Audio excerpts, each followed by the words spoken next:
Here we go, we're now broadcasting to all attendees. Oh, here they come.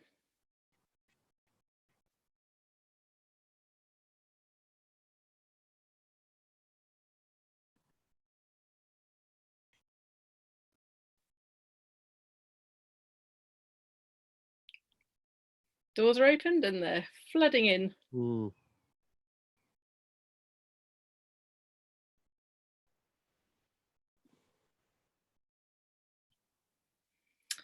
Welcome everyone. While we're waiting for the last few people to join us, do please let us know who's out there via the chat function.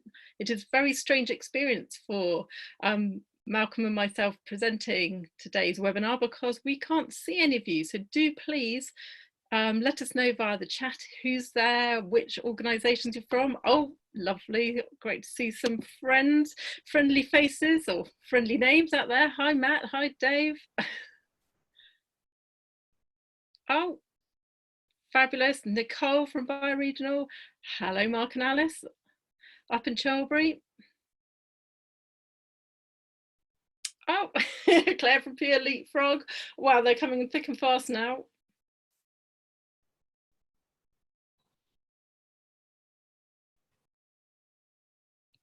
Fantastic. And we do have a raised hand from Judy.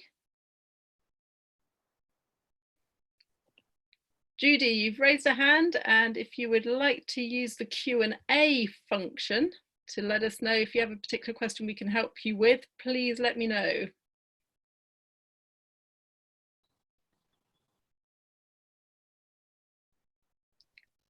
Fantastic, lots of Project Leo partners emerging and lots of representatives from local community groups right across the country.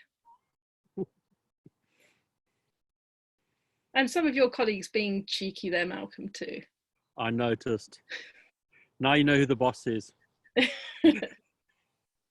Right, we'll just give everyone one more moment and then we'll get started.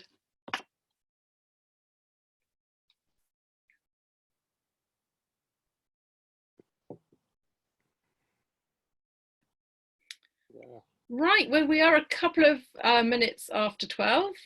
12? Goodness, time flies. 6.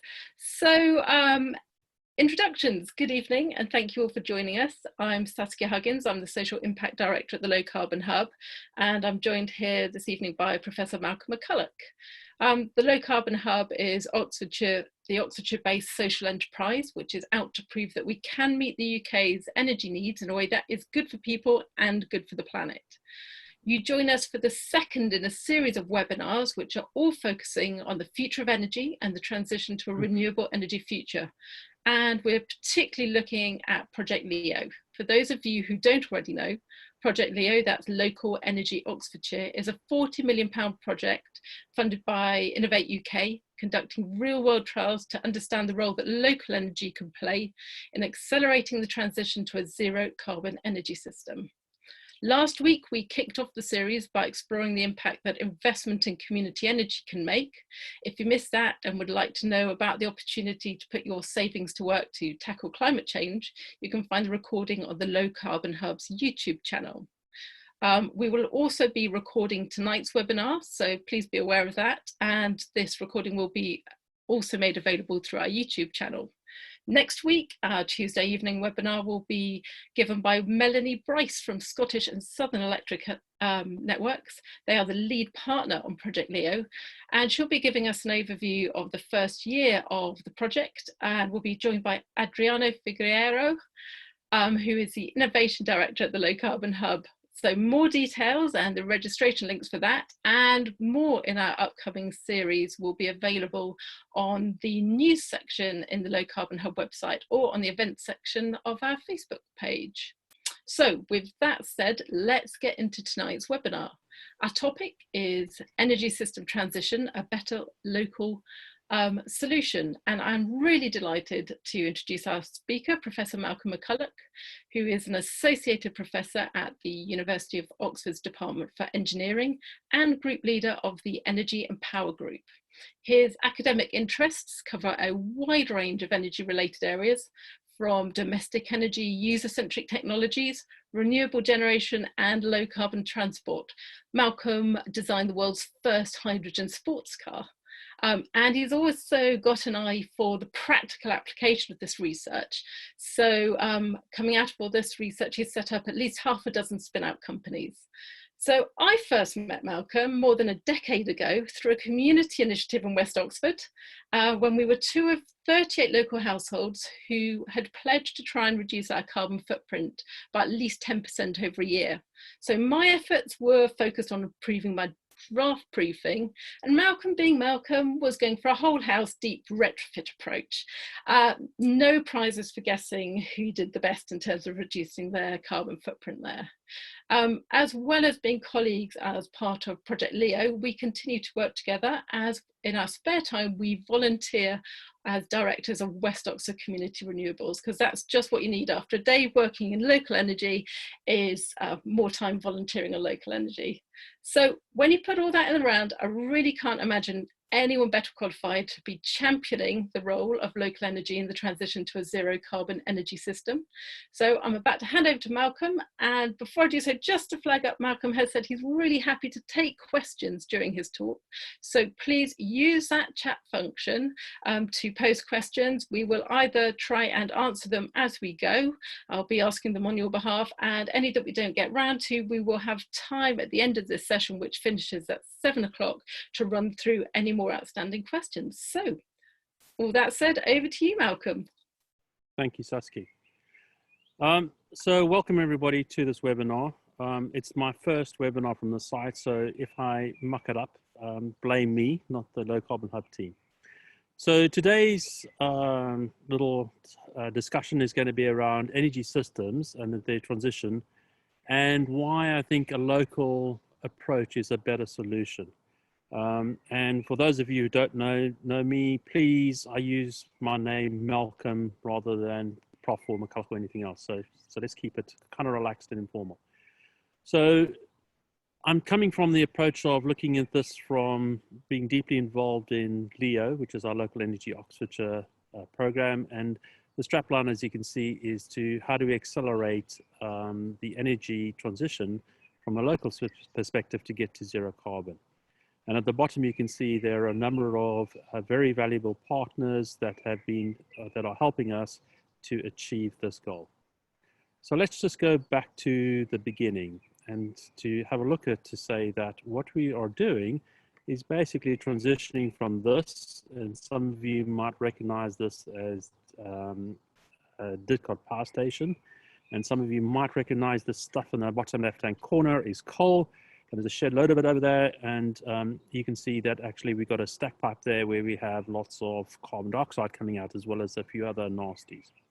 So we want to move from this type, from this picture, to basically something where we no longer are pumping lots of carbon into the atmosphere. And wind and solar and hydro are some of the typical ones, and the one I'll be concentrating is basically looking at wind and hydro. Sorry, wind and solar in this project. What we, the other slight change is that it is not just looking at our generation that's going to be changing, but also what are we powering.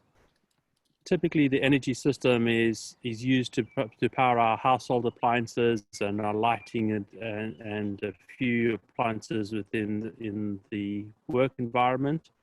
But we're also now going to be moving where we start to cover heating, and space heating may well be an important part as we move forward in our transition. And already we're seeing mobility is becoming part of the electrical system. So remember I talked about it as energy system. What my focus is that it's going to be a largely electrical energy focus, although there will be absolute roles for other energy vectors such as heat networks, and some role of a a hydrogen carrying gas. So if we have a look at the energy transition, what's really interesting to know is I did a little bit of early work with the energy systems operator, that's ESO, and they were creating the what does the future energy scenarios look like. And they basically put this along two axes. One, the horizontal one is the speed of decarbonization. And the vertical one is the level of decentralization. And what they came up with is basically 4 scenarios. And these scenarios are basically targeting what the future world might look like if you were either very fast in decarbonization or slow, to this way, or if you can have lots of decentralization or not. What it turns out is actually you're going to need quite a lot of decentralized resources in most of these scenarios anyway. So the community renewables one is the one that's looking like to going forward. What's also kind of interesting is this was released in July 2019, and a few months later, the government decided that going to 80% decarbonisation is not good enough. We've got to go to 100% net zero carbon. So these scenarios basically were outdated pretty soon after they came out. And there has been some work going forward as to say what are the key issues that need to be that need to adapt and change. And so the 2020 scenarios are basically going to be looking at scenarios where we are going to be achieving net zero in at least 3 out of the 4. What I'm going to be looking at is to say that from Leo's perspective, it's the community renewables type of perspective, which basically says that we're going to have a high level of decentralization and a rapid decarbonization process. Is the scenario they're going to be focusing on. So it might be just useful to get an idea of some of the indicative big numbers for the UK. Now, these are my numbers. These aren't from other ones, but they're based on working through to say what does a minimum cost system look like in the future. And it's largely based around solar, wind, bio, possibly some nuclear, but much lower than other people would suggest. So if you look at those numbers, and just to remember that the total demand in the UK is, I think today it peaked at about 28 gigawatts. So we can see that we need a lot higher power capacity for both solar and wind. So that means each one of those is going to be, we need to get to that order of magnitude, sort of 80 to 100 gigawatts of solar, 80 to 100 gigawatts of wind.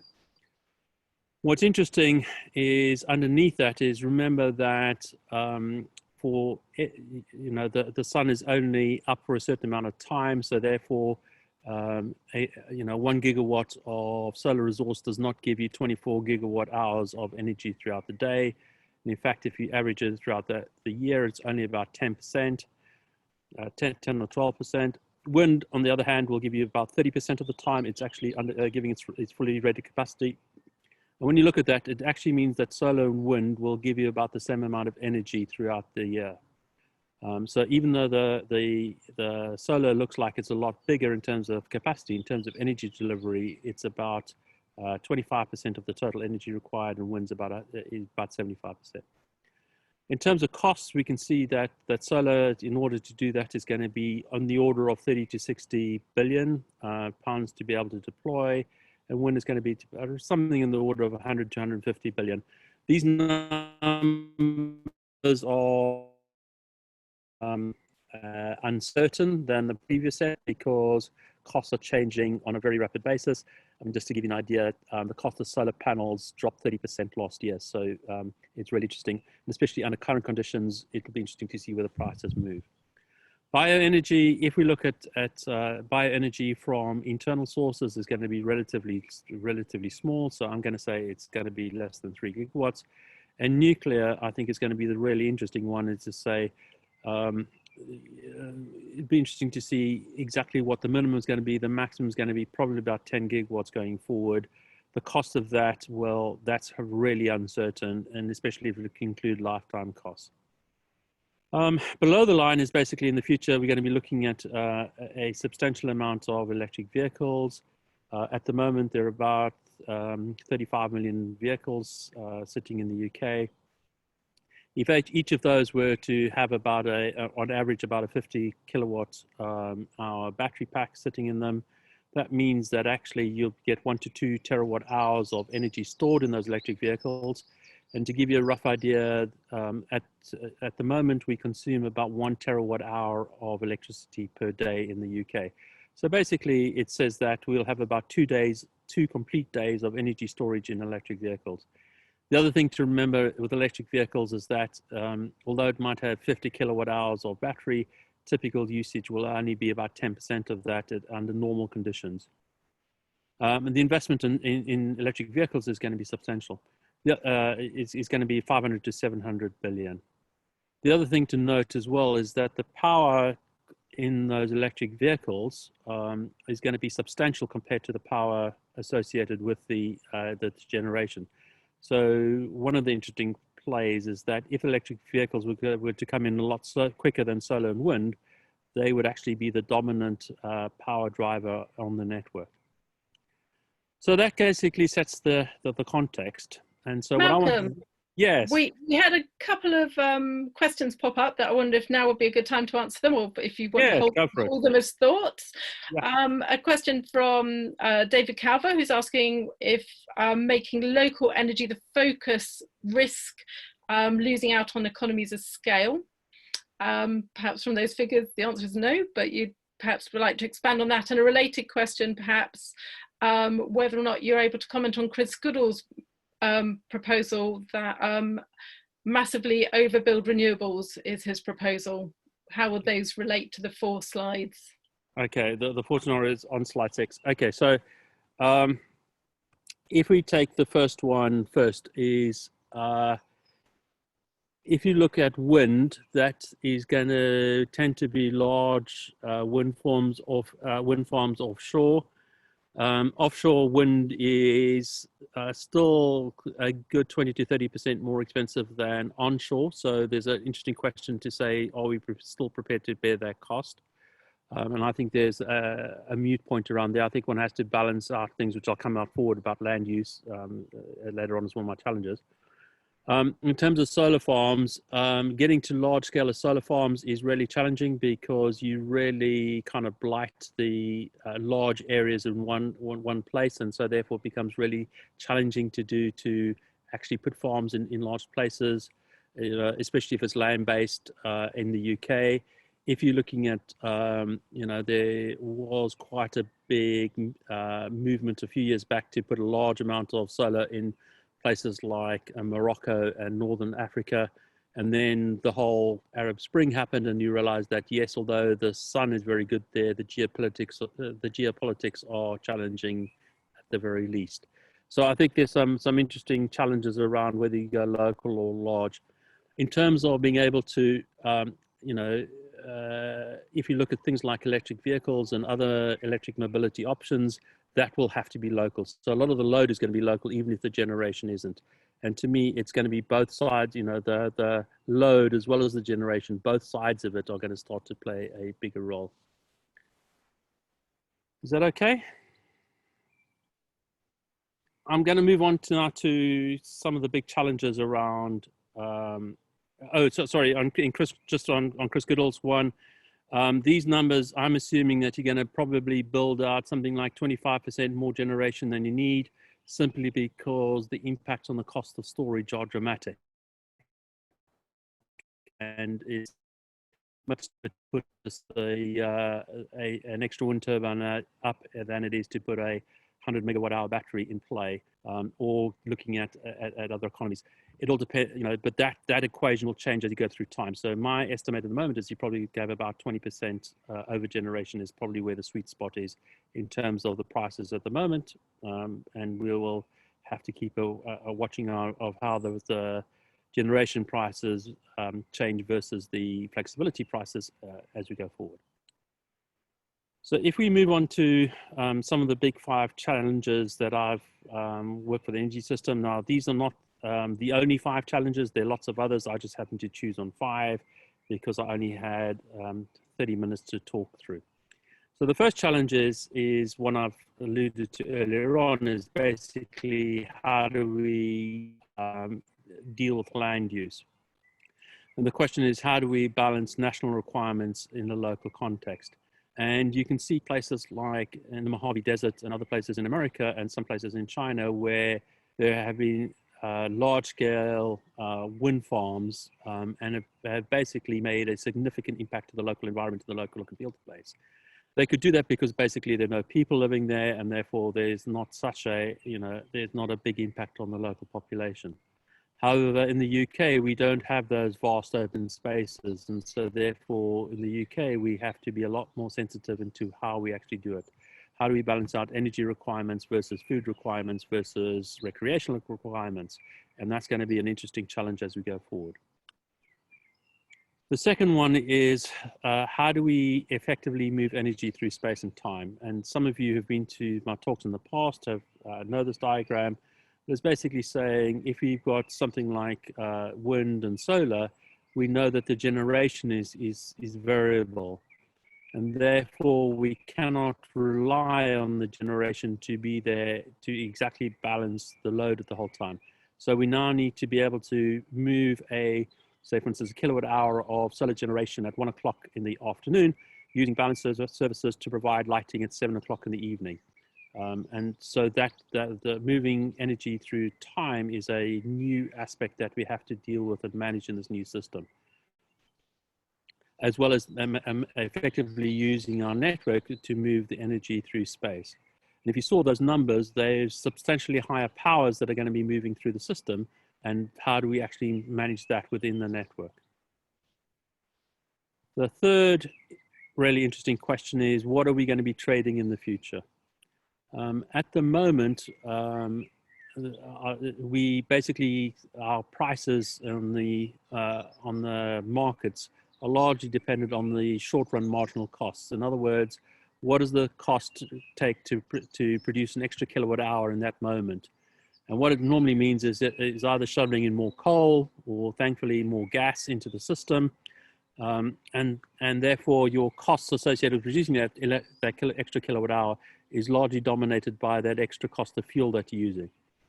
However, you don't have an extra dollar per sunshine or wind that you could put into the system. So for a lot of the renewables, what's called the long run marginal cost dominates. And that means that it's the cost of putting an additional wind turbine in or an additional solar panel, which actually now starts to dominate. But the challenge that you have there is that you have to make that whole cost up front, and therefore it now means that, and there's no mitigation strategy to mitigate. If you have a low demand day, you can't reduce your fuel costs because your fuel costs are essentially free. So that means what we trade has to change, and the way we look at that is going to be really challenging.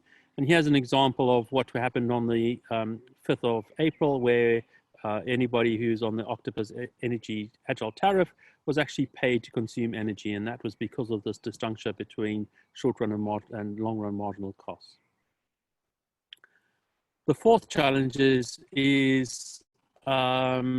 energy equity, and this is one to say, how do we ensure that everybody benefits from the energy transition, and not just a privileged few who have the ability to be able to have large amounts of capital investment. And this one's a really challenging one, and to say, how do we actually balance the needs of all the people with the needs of the energy system, and how do we rethink that through and provide a system that not only meets the national requirements required for instance, producing energy for the steel plants, but it also deals in an equitable way people who are vulnerable and need energy for heating. So this is going to be really interesting, challenging moving forward.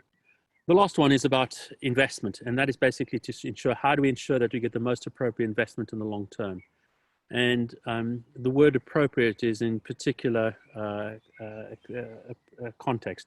The picture that I have here, for those of you who have worked it out, is it's £1 million in 10 and 20 pound notes. And the reason why it's appropriate is that was actually taken from a drug hall in South Wales. So that's probably not the type of investment that we want to go in the future. So the question is, how do we actually balance out investment so that local people can benefit as well as institutions? I think I might stop there for a moment, Saskia, and see if there are any questions that I can pick up. Yes, so going back to your first challenge, Pip has asked, do you believe that agrophotovoltaic, I can't say it, agrophotovoltaic, no, I can't say it at all, you give it a go, you read it there. I'll summarise as agro PV projects could offer a solution to the land use issue in the UK. Tongue twister. Yes. Okay, so I've never seen that word per se, but I presume by agrophotovoltaics, you mean can you combine both photovoltaics with agriculture? You're showing off there by being able to pronounce it. Yeah. So the answer is, I think that is something that we are going to have to get a grips on. Interestingly, about 5-6 years ago, I ran a project with one of my final year students looking at how you can actually design a solar farm so that you can get, for instance, 80 or 90% of the light at any one point under the land. And it turns out that you can actually do it, and the cost is not that significant to be able to do that, but you do use a larger land area, because basically what you need to do is you raise the solar panels and you make them more sparse, and by looking at the shadows, you can actually do it. Talking to some of my friends in botany, what it turns out, actually, you could actually create better land conditions for plants, especially under the summer conditions. And so that might actually be worthwhile to take that forward. Thank you. And not relating to one of your challenges, but perhaps another challenge, Giles has asked, why is the rollout to electric vehicles estimated at 500 billion, I'm presuming pounds? So, you know, a huge cost there. Anything to say on that? Yeah. So basically what I was looking at, I might have got my numbers wrong, but I just a quick number to say, you know, at the moment, assuming mobility doesn't change, and I'll deal with that in the last slide, we got about 30 million vehicles that we need to change over. If you look at the cost of a new car, new electric vehicle is going to be between 30 and 50,000 pounds per vehicle. Do the numbers. That's the calculation. If I got the numbers wrong, but that's what you should be getting out at. So that's basically the cost of changing the whole electrical fleet. But the interesting thing is that cost is not borne by the state, but by individuals and finance companies. Okay. And going back to our agro PVs, just nice to see that Chris Jardine from Joju Solar is saying he'd be very interested in trialing one of those, and somebody else commenting that they can make nice sunshades for sheep. So there you go. Yes. Co-benefits and opportunities. Yeah. So what's interesting is that sheep actually are better, and we've done a small project in Africa where we've put up sun shading in the solar panels that are sparsed out, and what we found is that the grass underneath is actually improved, and they have many goats there actually prefer it, and they're actually are getting they're doing much better under solar PV than they would under normal conditions. In relation to one of your later challenges, Amanda has said, could it actually be easier to move demand in time rather than moving energy in time? She's absolutely right. And so I think I should have used the phrase, and if I hadn't used it, it's possibly, that's my fault, apologies, is what you want to do is essentially decouple the time of generating energy to the time when you use the service. And there are multiple ways of, if you think of it, that longer train, then obviously there are ways of being able to store your service or change the time of your service, and that allows you to then play a lot more. There are a lot more levers, and you can get to a lower cost system. So one of the classic things is that a lot of islands, for instance, the Maldives, that they have water purifying plants where they basically desalinate the seawater, and what they do, instead of running batteries overnight, they store the water, and that's a much more useful way of doing it. So flexible demand is absolutely key and part of what we're looking to move forward. The question is, how do we make it as painless so that most people would not even would be able to make those changes in as little dramatic effect as possible, so that it's not just the early adopters who are doing it, but actually the late majority are also doing those changes. And how can we be smart about that? Yeah. Perhaps one last question at this point. I am making note of a few we haven't yet managed to answer.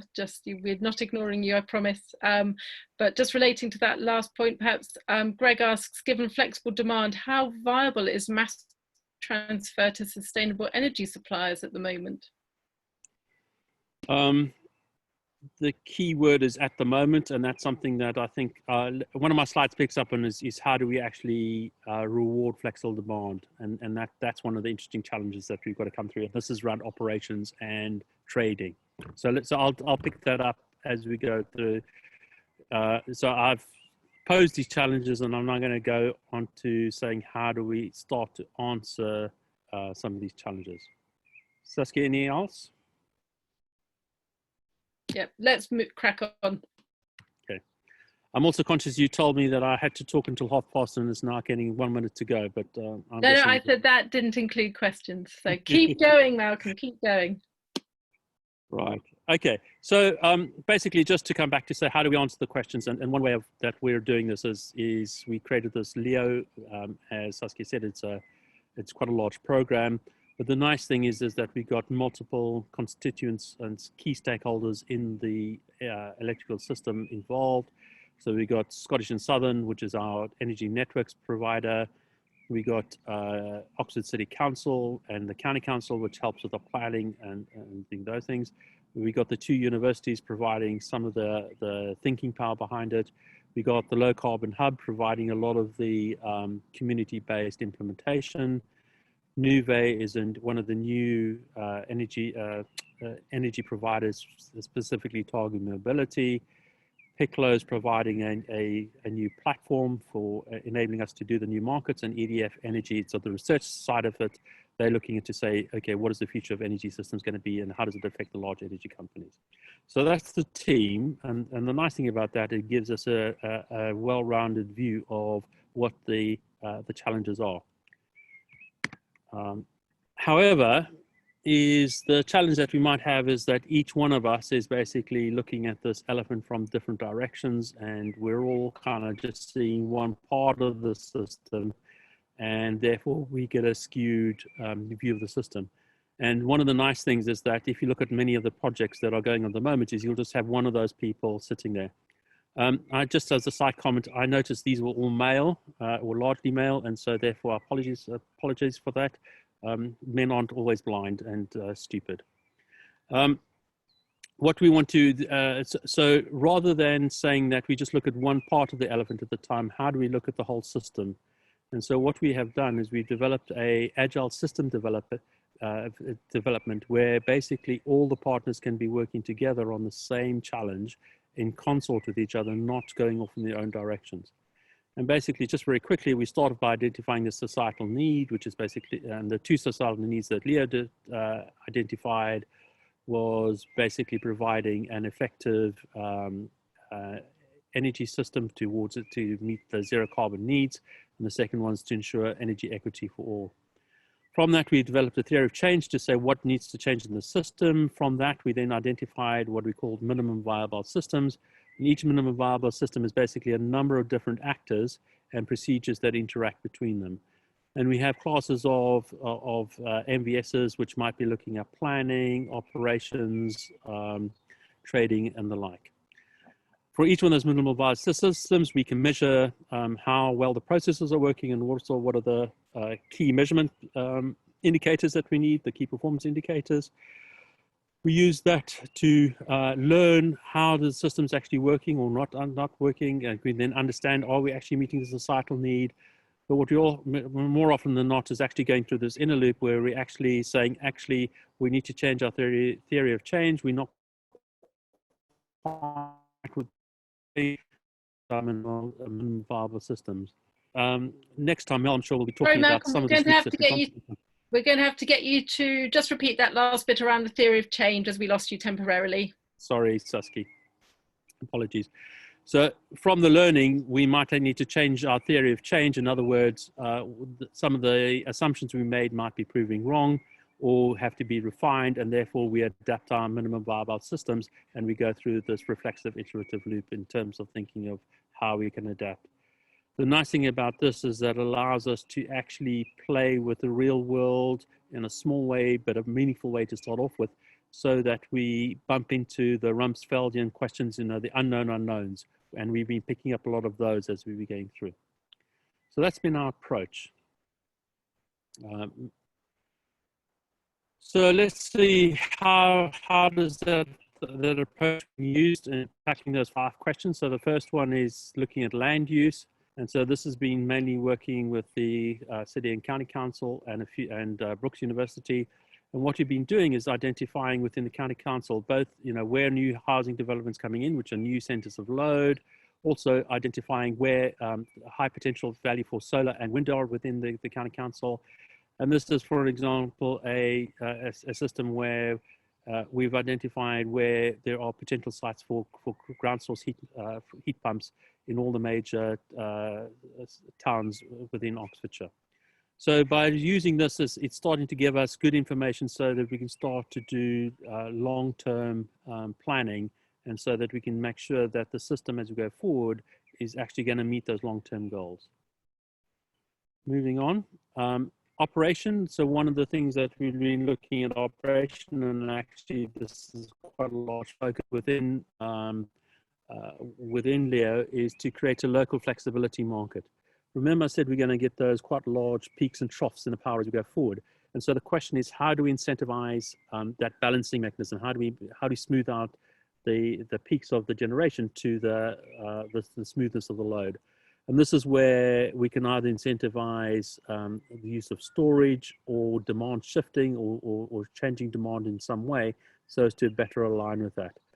And so what this has been doing is creating a market that people can participate within with various assets. And we're in the early stages of identifying what all the key requirements are to ensure that we provide a flexibility market that is appropriate. Alongside that, we're looking about trading. Remember, I said it's not necessarily kilowatt hours that we're trading. And so one of the things that comes out of that market is looking at value stacking. And this is our good friend Adriano. And this is one of the large batteries sitting in the Oxford Bus Company. And that was largely, was originally done to be able to bolster their supply for the use with the new electric buses that are coming in. But what's now been clear is that because of a large PV plant, actually they can smooth out the amount of generation we can, and we can also start to provide flexibility services. So here we can see a plot where basically we can reduce the energy within the, or the power that's coming into the site to almost zero for an hour's period just by using this battery. So that allows us to do a lot more flexibility in the system, and we're looking to say now how do we actually enable that to create more value in the overall system. One of the real challenges to say, there's lots of other incidental values that's created along the way, such as lower losses and other things in the system that other people gain the value from. And one of our big challenges is to say, how do we actually recognize that value and also then provide that value to the appropriate person who actually provided the value in the first place. And this is one of the really interesting challenges we have. The third area was looking at energy equity, and this is looking at smart and fair neighborhoods. And this is basically saying, how can we actually design a neighborhood from the community up? And so working with different communities to understand what are the different requirements and abilities and opportunities they have, and to be able to say, if you work as a community, you've got a much more powerful way because way of enabling the transition, because not only do you have more players to work with, but as a group, you can actually have more effect on the system.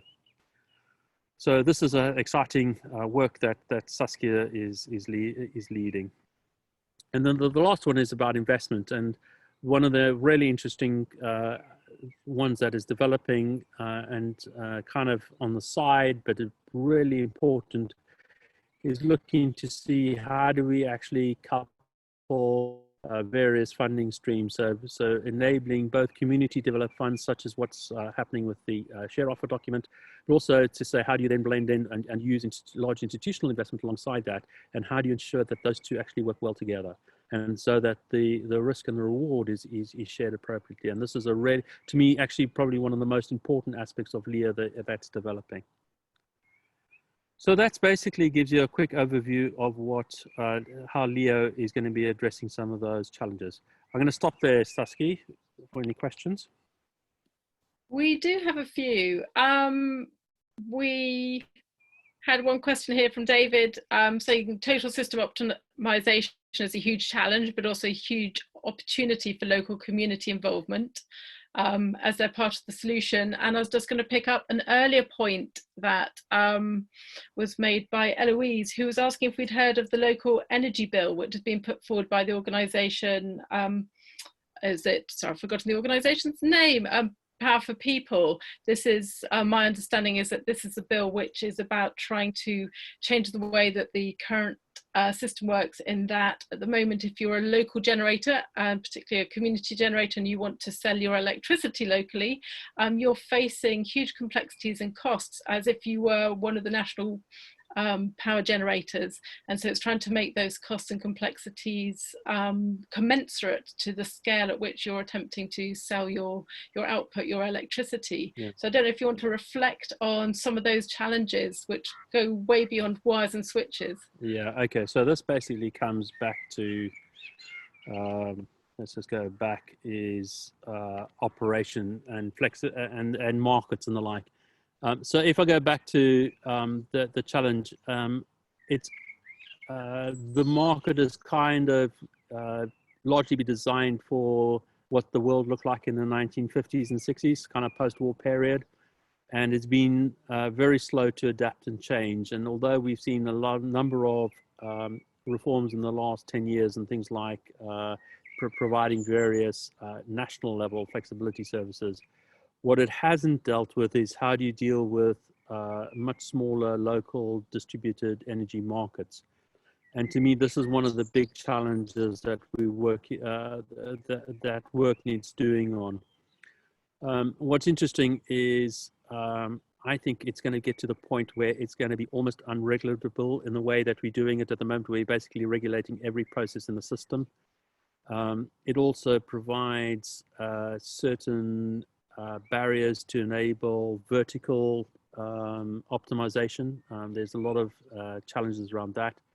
And so there's some interesting work that Laura Sandys is working on, and I've been talking to her about this as well, is to basically saying there's far too much regulation in the system. What we need to do is rather take the approach that the Food Standards Authority approached, which is basically to say, you regulate what the perimeter is. Basically, what do the customers get is what you regulate, and you don't regulate how they actually get, how they get there. And that then will remove a whole lot of tape, a whole lot of red tape, which will, at the moment, is stifling a whole lot of really, really excellent innovation that's coming forward. So I completely support that. That what you need to, that removing the regulation in terms of local energy players, I think is really critical. But actually, to me is a small part of a much bigger puzzle that needs to be unlocked to really enable the whole one to go forward. So Saskia, I hope that one answers that one. We had a couple of questions relating back to transport. First of all, from Pamela, who was asking if, in your mind, the term electric vehicles means just cars, or is it also trams, trains, buses, and other heavy vehicles like lorries? Tell us more about your vision for the transport. Okay, can I leave that to my last slide? I'll come back absolutely. to that is a question I addressed straight away in my last slide, because I think that. And also Tim asking, can you envisage the smart meter network being able to undertake real-time energy trading? So are you switching off load during peak periods and perhaps charging car batteries, hot water, etc. during surplus periods? Is that part of our balance? Yes. Yeah, so in fact, one of the interesting sub-projects we're working on at the moment is to say, what does a grid edge computing device actually look like? So at the moment, basically smart meters are there primarily just to measure. But I think in the future, that device has to do more than measure. It has to provide some information to the user. So I can see a huge Sorry, Malcolm, just change in the way smart. Apologies, Malcolm, we lost you again from, it has to do more than just measure. Okay, sorry, thank you. Sorry, lousy internet connection. Just saying that the smart meter has to do a lot more than measure. It actually has to start to make some decisions which are under control of the user to be able to participate in these local markets. And as one of the projects we're looking at is to say, how do we actually create a smart meter that is properly smart and it can allow you to participate in these markets in real time? My kind of starting point is to say that every person or consumer of electricity is both lazy in terms of they don't want to do a lot of work, but they want to be in control. So we have to evolve a system where it enables people to maintain control in a really easy and simplified way, but then goes ahead and does all the heavy lifting for you in the background. So I think to me, that's a really interesting space that we can move into. Right, let's crack on. We've got a few more questions, but I think we need to move on, don't we now? So yeah, we'll come back to those if we have time at the end. Yeah, I'm getting towards the end of my slides. So basically saying, you know, what are some of the big societal challenges that are facing us, which kind of, you know, will change the picture. And so I'm going to start with the one at the bottom left, which is coronavirus. That has really changed our society a lot more than people were expecting. I think we could just know now that, you know, what are the amount of miles that we all travel to come to this conference it was zero. So the way we do mobility, the way we do create value in the system is changed dramatically. So I think there are going to be some long-term societal changes from that. It's going to be interesting to see how that plays out going forward. Is this just going to be a blip, or are there going to be significant changes going to be sticky and change forward? So that's one big societal challenge. The second one is, remember I mentioned earlier on, is that power is going to have to help with space heating, and space heating is the really big beast in the room. To give you an idea, is that we need about as much electricity again if we were to switch over straight to heat pumps. So basically double the amount of energy required that we need if we were going to use heat pumps. And that is a very expensive business going forward. And so one of the questions is, what's going to happen to building standards? And are we going to come to some really clever techniques like some of the Dutch are using an energy sprung to be able to do retrofits of housing in a much smarter way? And that will change the number. You know, what happens in the housing front will change things quite dramatically in terms of what actual renewable energies we require in the future. And the third one is around what's the future mobility going to look like? And this comes back to vehicles. My shorthand term earlier on was basically vehicles is mainly cars, because something like 80% of all the energy consumed for mobility in the UK is in personal vehicles. That dominates completely, but that doesn't mean that has to be the way of the future. And some of the interesting things that are coming through is, I'm sure a lot of you have been cycling a lot more than you have in the past and found how much more pleasant it is to cycle when there are not many cars around. There's an interesting change whether we can move towards more active transport. Are we going to have electric bicycles? Some of you might have tried those out, and they're coming forward. I know there's a real big push to actually, within government at the moment, to basically decriminalize electric scooters, because they might be a really good way forward. Shared mobility clubs, electric buses, electric trains, all of those may well be coming forward. You know, we've already seen that there has been an ambition to electrify a lot of the train network. Unfortunately, that didn't quite make it to Oxford, but I think there's going to be renewed pushes to basically move that. I'm also hearing, for instance, that they're looking to, the government is looking to pull back the time and where the sale of diesel and petrol vehicles is banned from 2040 to sometime earlier in the 2030s. So there is some really interesting move on how that mobility shift is going to happen. My numbers were basically based on saying that the mobility patterns don't change, but there is a big caveat around that. We could have a substantial change in the energy required. I hope that answers the question. So just picking up on... yeah, carry on. I was going to say, just picking up on the transport theme, is now a good time. We've had a question about how you envisage vehicle batteries used for storage, and we did have a message emailed in earlier, which was, how practical is local vehicle to grid solutions as part of the energy storage and balancing solution? Okay, so let me just go back. If you remember, one of the numbers I mentioned earlier on is that if we make the assumption that mobility doesn't change radically, and if we take that assumption, then there will be something like between 1 and 2 terawatt hours of energy storage on the system. And that, if you remember, I said that was about 2 whole days of energy storage. And that's massive, because that transforms what you can do in terms of the amount of renewables you can put on the system, especially solar, because solar's got that diurnal the diurnal problem. It doesn't deal with interseasonal problems, but it does deal with the diurnal problem. And what's interesting, some of the work we've done is that if you go to the 25-75 mix of solar to wind, you'll need about a terawatt hour of energy storage to cover your diurnal requirements. Why am I particularly keen about electric vehicles is because it's kind of a second use of an asset. So if you remember I talked about the long run marginal cost. It's the cost of providing an extra widget. Now, because we buy vehicles primarily for mobility, the marginal cost to the electrical system is essentially close to zero.